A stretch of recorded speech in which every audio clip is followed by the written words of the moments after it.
ہوش میں آ جاؤ، یہ زندگی دھوکا ہے، یہ دھوکا ہے، یہ مچھر کا پر، یہ دھوکے کا گھر، یہ مکڑی کا جالا۔ چڑھتا سورج مت دیکھو، ڈوبتے سورج کو دیکھو، دیکھتے نہیں اور صبح کی رانائیاں وہ ابھی اپنا نشہ اتار نہیں پاتی کہ ایک دم مغرب کا افق ان کو دبوچ کر ساری رونق کو چھین لیتا ہے اور اس کی رونق کو اندھیروں میں بدل دیتا ہے، دن کی چمک دمک کو سیاہیوں میں بدل کر رات آنے والی، شام آنے والی، ڈوبنے والا سورج وہ پکار پکار کے کہتا ہے یہ دھوکے کا گھر ہے، اس کے چکر میں نہ پڑنا۔ آج شیشوں کے سامنے کھڑا ہوا جوان کیا لڑکی کیا لڑکا کبھی یوں دیکھتا ہے، کبھی یوں دیکھتا ہے، کبھی یوں دیکھتا ہے، کبھی یوں دیکھتا ہے، کبھی یہ کندھا کبھی یہ کندھا، پیچھے بھی شیشہ لگایا ہوا ہے، پیچھے سے بھی دیکھتا ہے، آگے سے بھی دیکھتا ہے، اوپر شیشے کر کے دیکھتا ہے، دائیں زاویے سے دیکھتا ہے، بائیں زاویے سے دیکھتا ہے، کبھی اپنی آنکھوں کو دیکھتا ہے، کبھی اپنے ماتھے کو دیکھتا ہے، کبھی اپنے گال دیکھتا ہے، اپنے حسن پہ اتراتا ہے اور اپنی تعریف کا طلبگار بنتا ہے۔ چند صبحیں چند شامیں، بس چند صبحیں چند شامیں، پھر کیا ہوا؟ دیکھو دیکھو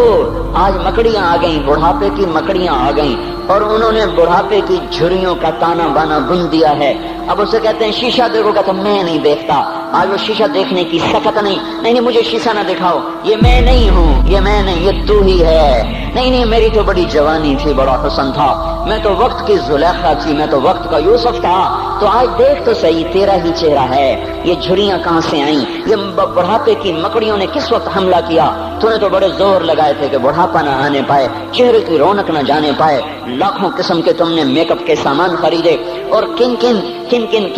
مشقتوں سے تو نے اپنے جسم کو سنوارا بنایا، پر تو آج اپنا چہرہ کیوں نہیں دیکھتا؟ آج نظریں وہ نظریں، ہرنی جیسی آنکھ، اس کی تو ہرنی جیسی آنکھ، آج وہ آنکھ کا پپوتا ہی نہیں اٹھ رہا، آنکھ اٹھنے سے انکار کر رہی ہے، آنکھ اٹھنے سے انکار کر رہی ہے، اور اس کی تو بڑی ناز و انداز والی چال ہے، اور آج اس سے قدم نہیں اٹھائے جا رہے، آج اس کو ویل چیئر پہ بٹھایا جا رہا ہے۔ وہ مجھے نصر اللہ بٹ ملا، پہلے فلموں میں کام کرتا تھا، اب تو ماشاءاللہ 3 چیرے لگے، بڑی داڑھی، تو یہ اس زمانے میں، ہمارے زمانے میں فلموں میں کام کرتا تھا، تو کہنے لگا میں 3 من کی بوری کو یوں اٹھا کے پھینک دیتا، 2 انگلیوں میں پکڑ کے یوں اٹھا کے پھینک دیتا تھا، آج مجھ سے خود زمین سے اوپر اٹھا نہیں جا رہا ہے۔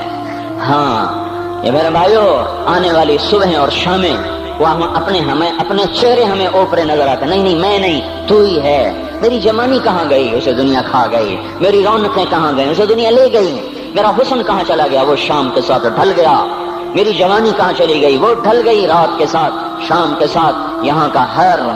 پھول کھلنے نہیں پاتا کہ وہ مرجھا جاتا ہے، بہار آنے نہیں پاتی کہ خزاں کے تھپیڑے اس سے دھکا دے کر درختوں کو ننگا کر دیتے ہیں، مسکراہٹیں آ نہیں پاتی کہ آنسوؤں کی رم جھم برسات شروع ہو جاتی ہے، خوشیاں آنگن میں قدم پہلے رکھتی ہیں اور غم آ کر اس کو دھکا دے کے وہ جا کے پھینکتے ہیں۔ ان کا آنا بعد میں ہوتا ہے، غم پہلے سے آ کر ایک مار کے اٹھا کے وہ پھینکتا ہے۔ کہیں شادیوں کے نغمے نہ سنا کرو، جاؤ رونے والیوں کے نوحے سنو، ناچنے والیوں کے گانے نہ سنو، بین کرنے والیاں ان ماؤں کے بین سنو جن کے جوان لال ان کی آنکھوں کے سامنے میت بن کے پڑے ہوتے ہیں، ان عورتوں کے نوحے سنو جن کے جوان خامن ان کے سامنے چھوٹے بچے چھوڑ کے جا کر قبر کے کا سفر شروع کر رہے ہوتے ہیں، ان باپوں کے جا کر ان کی غم گیز داستانیں سنو میرے بھائیو،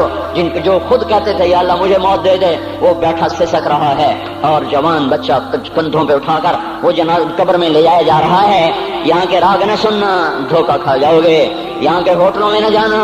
اور دھوکہ فریب ہے، مسکراہٹیں دھوکہ ہیں، اور یہاں کے ہوٹل وہ ایمان کو برباد کرنے کے اڈے ہیں، وہاں نہ جانا، وہاں ہر چیز مصنوعی ہے۔ لوٹ کے قبرستان جانا، شکستہ قبریں، ویران قبرستان، ٹوٹی ہوئی قبریں، اکھڑی ہوئی قبریں اور جھکی ہوئی قبریں، بوسیدہ قبریں، دھنسی ہوئی قبریں، ہائے ہائے، ایک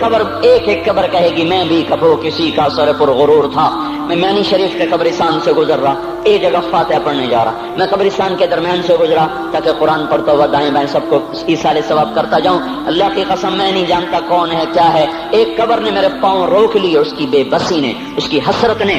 اس کی بوسیدگی نے، اس کی اداسیوں نے، اس کے غموں نے میرے پاؤں روک لیے۔ میں تو اپنے دھیان میں جا رہا ہوں، میرا اپنا عزیز ہے، میں اس پہ فاتحہ پڑھنے جا رہا ہوں، مجھے نہیں پتا کون مرا ہوا ہے، پر اس کی قبر کی ویرانی نے، بوسیدگی نے، اوئے ہوئے ہوئے، میرے پاس الفاظ نہیں، میں کیسے وہ نقشہ بیان کروں کہ چلتے ہوئے قدم میرے رک گئے اور میں ایسے کھڑا ہو کے قبر کو دیکھنے لگا اور میں بے ساکھ، مجھے یوں لگا جیسے قبر کا ایک ذرہ کہہ رہا ہو ادھر بھی کچھ پڑھتے جاؤ، یہاں کوئی کبھی نہیں آیا،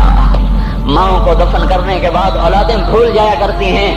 ماؤں کی گود میں برسوں کھیلنے کے بعد پھر یاد میں نہیں آتا کوئی